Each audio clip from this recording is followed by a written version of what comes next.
Hey everyone, welcome to 10x is easier than 2x. I put together a presentation on a book that is changing my life. Certain books come along and maybe one person mentions them, which would be a shout out to Trisha and Janice in Londonderry.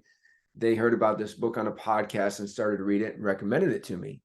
Then I connected with Todd Durkin and he was saying, yeah, Bobby Kelly told me about this book and I'm diving into it and I'm going to make it a key component of our retreat. So then I was just reaffirmed, and I knew, oh, whoa, this book is important that I take a look at it because it was coming up in a recurring theme in my life. And when that happens, I recommend that everybody pay attention because those are the things that you're meant to spend a little time on. So without further ado, I just want to go through a quick presentation, and this is going to cover pretty much the majority of the book. There will probably be a part two of this presentation about becoming a transformational leader with a self-managing company. But today is going to focus on unique ability and time. In fact, let's talk about what we'll focus on. You're going to uncover your unique ability. You're going to clear away things that keep you from working in your unique ability. You'll have a path to 10xing. You'll learn that time is not the same for everyone. This presentation is really going to change the way that you look at time. And you'll walk away with strategies to make time work better for you. So let's get one thing clear: unique ability. What is your unique ability? I got to admit, just recently, I was at the Todd Durkin retreat and I'm like writing down, well, I'm a champion of the underdog, I'm this and that. Because sometimes when you're normally surrounded by other people who do what you do, you might not think of it as being as unique as it is. Finally, I arrived at the idea of, oh man, I'm a dream maker. I've helped people that were in their first fitness job become fitness business owners of successful fitness businesses. So for sure, I have a unique ability, and I can't let that be clouded or minimized by the fact that I may be sitting around other people that could be franchisors, more than likely fitness professionals, or in some cases, life coaches. So think about how unique it is to actually be a fitnesspreneur. There are over 330 million people in the United States, 31 million business owners, but there's only 115,047 gym, health, and fitness club businesses in the United States. So even if we decided that all of those business owners, all of those businesses were just owned by one business owner, okay? As an entrepreneur, you're in a group of 10%. So that's pretty unique in itself. But as a fitnesspreneur, you are in a group of 3/1000%. Okay, so that's pretty darn unique. More than 157 million Americans are part of the US workforce. There are 899,275 people employed in the gym, health, and fitness club industries in the US as of 2023. As a fitness professional, you are again in the less than 1%. You're in 5/1000%. Okay. So if you're like, oh, is what I do really that unique? Yes. If you're just talking about how you love to change lives through fitness, it's unique. If you decided to make fitness your business, that's even more unique. So here we are. What is the most impactful thing that you do at work in this thing that you enjoy the most and are developing mastery at? Is it coaching? Is it leading your business? Here's an example of how you might look at that. Because once you understand your unique ability, you have to realize that there's a lot that goes on around your unique ability, and you have to clear it away so that you can focus on what really transforms your business the most, what has the potential to 10x your business the most. And so here it is. Urgent. Those are the people that need trained if you're a fit pro. Okay. I've kind of broke it down. Like here's an example of a $20,000 a month group training business divided by the 140 sessions that they offer. So when they're out there on the floor, according to the revenue that they're bringing in, they're worth $142 per hour. Okay, that's great. But what if they launched a campaign or a corporate challenge, had time to innovate and do something that was game changing for the business? Okay. So here's an example here on this Facebook ad. Some design, some collaboration, some monitoring, some lead follow-up, appointments and sales. You added 20 new members, and it's worth $35,280 in annual income, and it took 20 hours. You were worth $1,764 per hour in that role. So working within your unique ability, if your unique ability is to be a great marketer for your business, if your unique ability is to connect with corporations and bring in corporate challenges, you have to figure out how to clear away the other things that keep you from being worth $1,764 an hour. Like down below, there's a lot of things that you might delegate. Okay, that's quadrant 3. And then there's things you might eliminate, checking emails multiple times a day, energy vampire, social media scrolling. The things you delegate are office work and things you can really pay somebody $15, $20 an hour to do. Okay. This was a great quote by Dwight D. Eisenhower mentioned in the 10X book. He says, I have 2 kinds of problems, the urgent and the important. The urgent are not important and the important are never urgent. So you have to figure out how to work on your important stuff, even though it's not urgent. This was back in 1953. He was saying it before many self-help books were saying it. So here's an exercise. I mentioned that this presentation would be a bit like a workbook, right? List out all the activities that you do in a given quarter, both personal and professional. Of those, how many should you be doing if you want to 10x your life? Here's an example. Today, I stopped down the gym and I dropped off this new sign that'll go up, Home of the Frozen Towel. It's a backlit sign. There's a clock. There was a strand of lights that goes around the room that needed fixing. I knew that I wanted to work on this presentation, which could be a great support to my franchisees.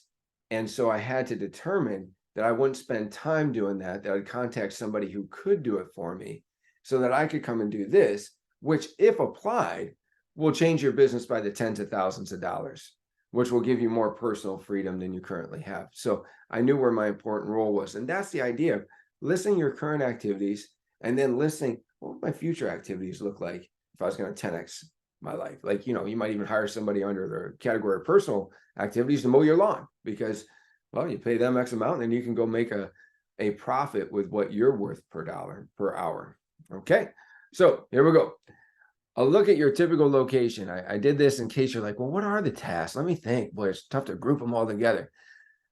There's a lot of people in your location that probably do coaching. And then beyond that, in our location, there's some that are doing the accounts payable, accounts receivable, payroll, bookkeeper and accountant, communication and management.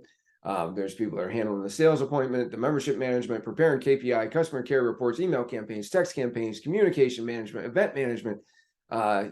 Maybe you have DECA going on in your locations, newsletters, supplement and display management, supply management, which includes the office, the cleaning, the team gear, the anniversary gifts, different things like that you might have. Then there's people that are taking care of the nutrition end of things, if you have that in your location, food journals. They're also taking care of welcome screens and member boards and the program design implementation, orchestrating that amongst the coaches. There's businesses of the month, health professionals of the month, kids camps. In our business, because I have this podcast that's here behind me, there's podcast editing, there's social media management, newsletter creation, website management, operations manual, site updates. There's emails going out each week, different things that have to be done.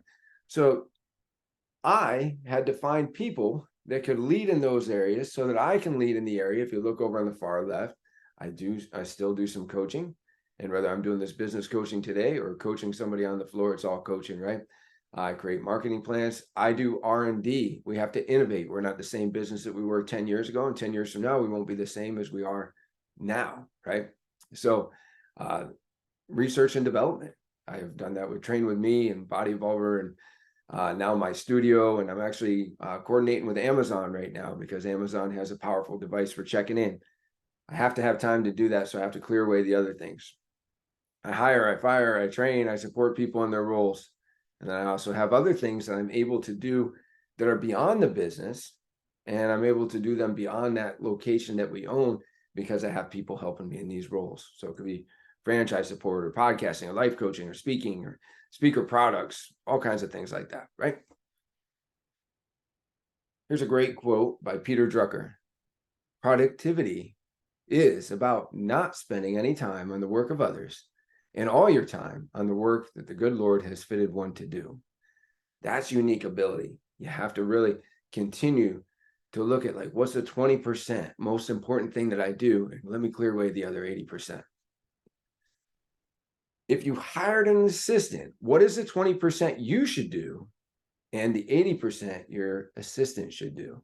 Think about the answer to that question, because as you're able to answer that, then you start to work within your unique ability. This is a great question from the 10X book.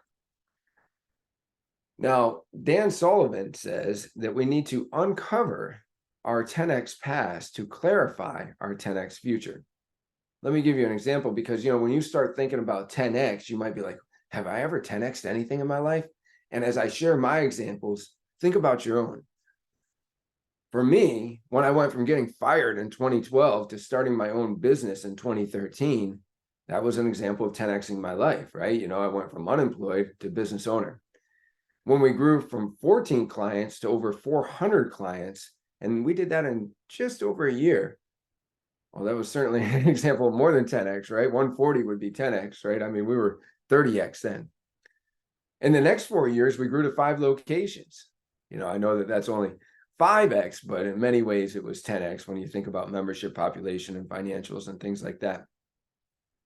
Joined our TD Mastermind in 2014 and immediately went into the P10.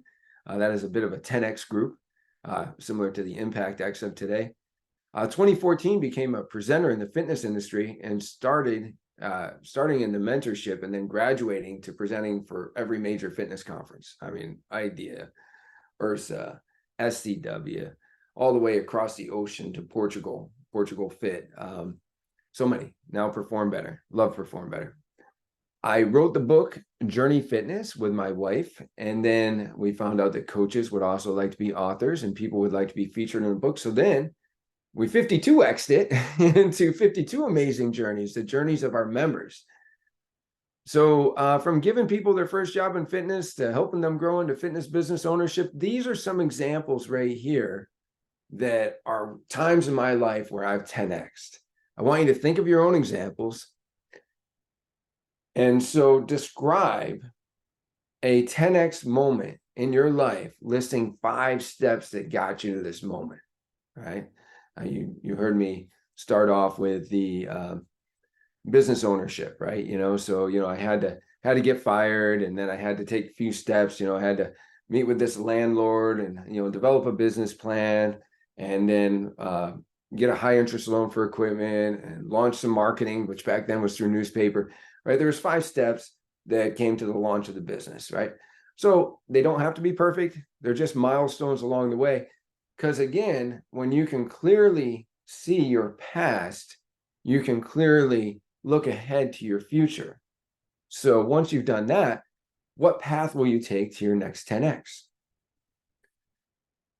The idea here is when we think about the brain, it's just as easy for your brain to work on a 10x transformation as it is a 2x continuation.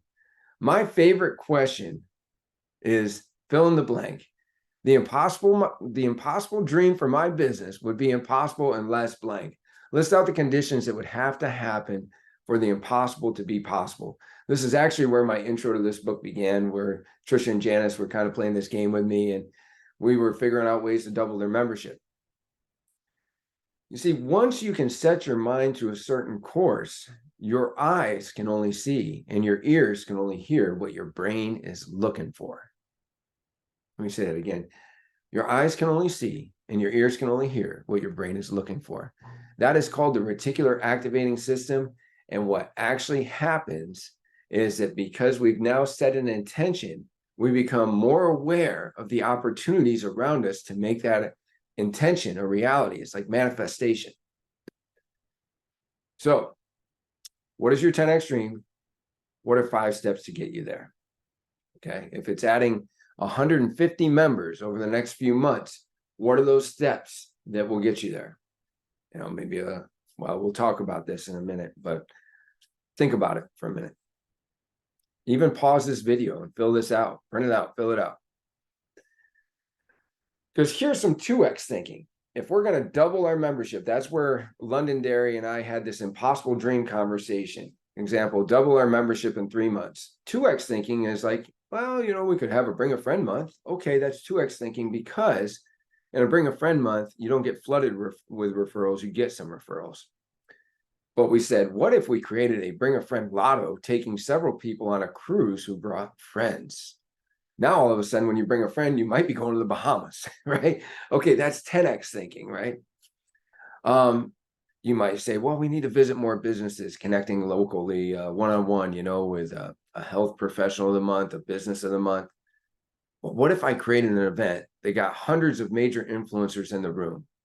And what if with their purchase to attend that event? Yeah, I said they're going to pay me to be in the room with me. How about that? And what about with their purchase of a ticket to that event, they got a trial membership to Journey? And what if that event was the kind of event that encouraged them to want to use that trial membership?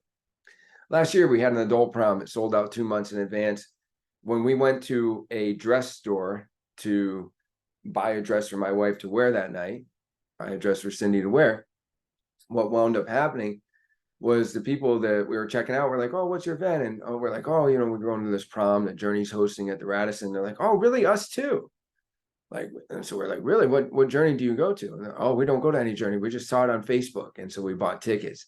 We cannot believe how many people did not even go to Journey yet that were part of that night. So we can get a lot of influencers and a lot of doctors, business owners, all these people, right?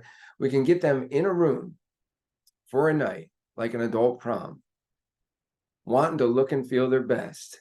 So they purchased a ticket that allows them to have a trial membership. That's where we're going with this. Instead of visiting one-to-one, we're going to have a night that's about one-to-many and make sure that when they purchase their ticket, that they have a goal for the prom and that we give them a plan and a path to get there. And it's by utilizing our fitness services.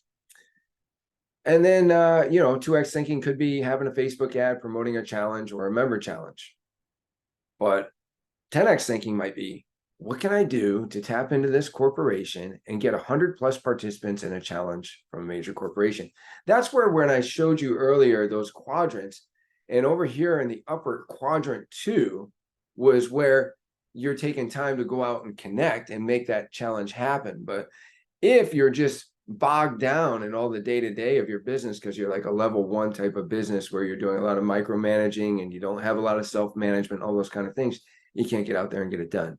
That's why there will be a part 2 on how to get a self-managing company, how to be a transformational leader. That being said, this is an example of how we might accomplish that impossible dream. Maybe your dream is different, right? So what is your dream? What are your steps to that success? I've just given you a few of ours. Okay. You might be thinking, where do I find the time? We're going to talk about Isaac Newton versus Albert Einstein, Newtonian time versus Albert Einstein's theory of relativity. So Newtonian time, which is inaccurate, views time as abstract, fixed, and linear. The past is behind us. The present is now, and the future is in front of us. It's also viewed in absolute terms, meaning time is the same for everyone, everywhere, in every situation, meaning 24 hours for you is the same as 24 hours for me. Einstein's relativity theories of time, in addition to modern research in psychology and neuroscience, shattered Newtonian's view of time, providing a much more compelling and transformational approach of time. See, Newton believed that time was absolute. It was imperceptible and could only be understood mathematically. According to Newton, humans are only capable of perceiving relative time, which is a measurement of perceivable objects in motion like the moon or the sun. From these movements, we infer the passage of time. Einstein says time is subjective, qualitative, non-linear, and flexible. This is not the same from one situation to another or one perspective to another. No two people are having the same experience of time. 24 hours for me and 24 hours for you are not the same. Time dilation. All right, what's that mean? Time dilation.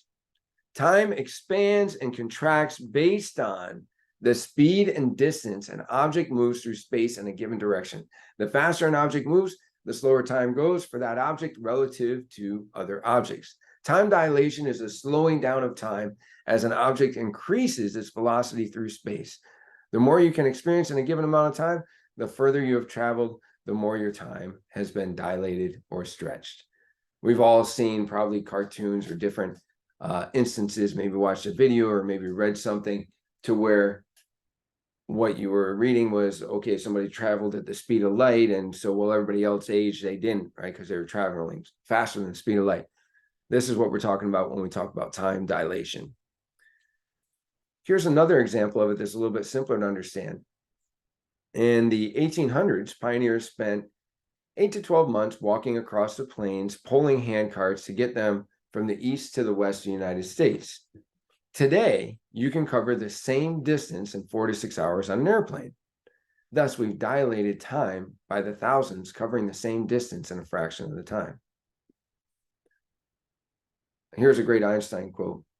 People like us who believe in physics know that the distinction between past, present, and future is only a stubborn, persistent illusion. Interesting.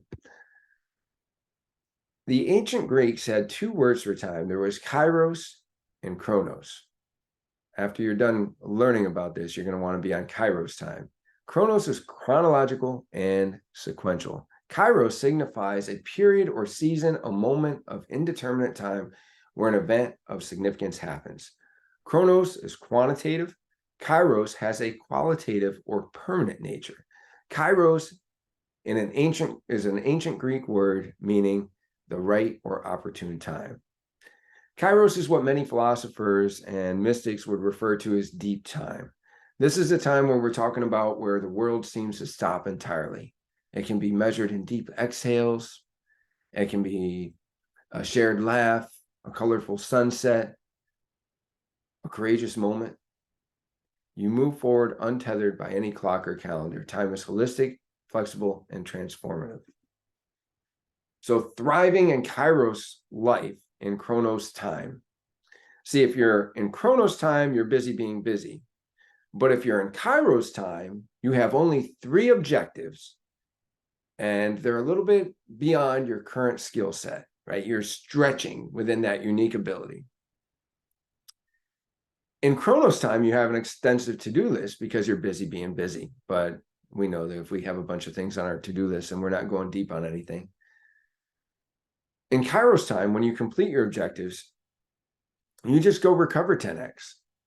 Because in Kairos time, you understand that you actually become more successful by working less. In Chronos time, the day ends with random internet scrolling, falling to sleep, looking through Facebook. In Kairos time, the day ends journaling 3 wins from the day and setting 3 goals for tomorrow, and then you pray or meditate. Brett Klicka at the recent Todd Durkin Mastermind Retreat did this thing with his hands. We thought we were all in a hand competition, but actually what he did is he pulled our focus in. He pulled our focus into just that one thing for that one moment, and he cured every bit of ADD that was in the room. When he did that, he also taught us to put on the right filter. What we're doing when we only have 3 objectives for the day that were pre-planned, when we can journal 3 wins from the day and lay down the right marinade, we're not focusing on what went wrong with the day, we're focusing on what went right. And then we have 3 goals for tomorrow. What's happening is we're now living in a qualitative state of time. We now understand what it is to apply the right filter and really focus on doing the most impactful things within our unique ability. So the 90-day wonder and how this relates to Kairos time. Also mentioned for living in Kairos time is this, scheduled recovery days. That would be what Wayne Cotton, thank you, Wayne, and thank you, Todd Durkin, for introducing this to us, what Wayne Cotton calls mellow yellow time. It is recommended by Wayne, and it is recommended by the 10X book that you schedule recovery days first. In fact, in the 10X book, they want you to get up to 150 recovery days, which are days not spent doing anything work-related. And then have all your meetings in one day is recommended in this book. What Wayne Cotton calls those are red tape days. Plan your catch-up days, your days for just, essentially you don't want to interrupt your other days with the red tape work. You want your other days to be more green machine type days or blue sky days. Think days. We just all came off of those if we were at the Todd Durkin Mastermind Retreat, because those were the days where I got to go there and discover my unique ability and realize, oh, wow, it's more obvious than you think. And that's why I gave you those numbers earlier on. So those are think days, and Wayne Cotton calls them blue sky. And then have blocks of time to get important projects done. Those are the green machine time. And that's why we want to put our meeting time and red tape time on another day, so that it's not interrupting our green machine time. So that's how we live and thrive in Kairos time versus Chronos. So there it is, my friends. I wanted to put together this presentation for you because really what I want you to get out of this is I want you to understand how to be more impactful. This 10x is easier than 2x. We don't have to just continue to focus on getting the next member or getting the next member. We could focus on getting 150 members and have ideas to support it. Then what we're going to have to do is trim down the things that we do in a day by delegating, by finding people that can lead in different areas so that we can do those things that are within our God-given unique ability. As Peter Drucker said, do the work that the good Lord has blessed you to do and let other people do the rest so you can be the most productive, getting in those 150 members, right? And then, you're always overwhelmed by time, but maybe the question is, how do I live time differently? How do I make it so that 24 hours for me is a whole lot more impactful than the 24 hours for the average person living in Chronos time? And that is to have a Kairos perspective on life. And a Kairos perspective on life where if I was only doing 3 big things in a day versus 10 shallow things, being busy, right? If I was living in Kairos time, you also want to apply it to your personal life. As Brett Klick has shared with us, he suffered through a lot of pain and he suffered through a lot of sadness, and he's still basically taking it one day at a time. Maybe he can see a little bit more in the future than he has in the past year. However, he also said, I'm able to live with no regrets because I was able to apply the right filter. And Kairos time being applied to not just your work, but to your family will allow you to have a different quality experience with them. So I hope that this was helpful for you. I highly recommend diving even deeper into the 10x is easier than 2x book, but I wanted to give you this presentation as a bit of a book summary. And like I say, if you like part 1, let me know, because part 2 is going to be how to be a transformational leader and have a self-managed company. But today was about time and unique ability. Have a great day.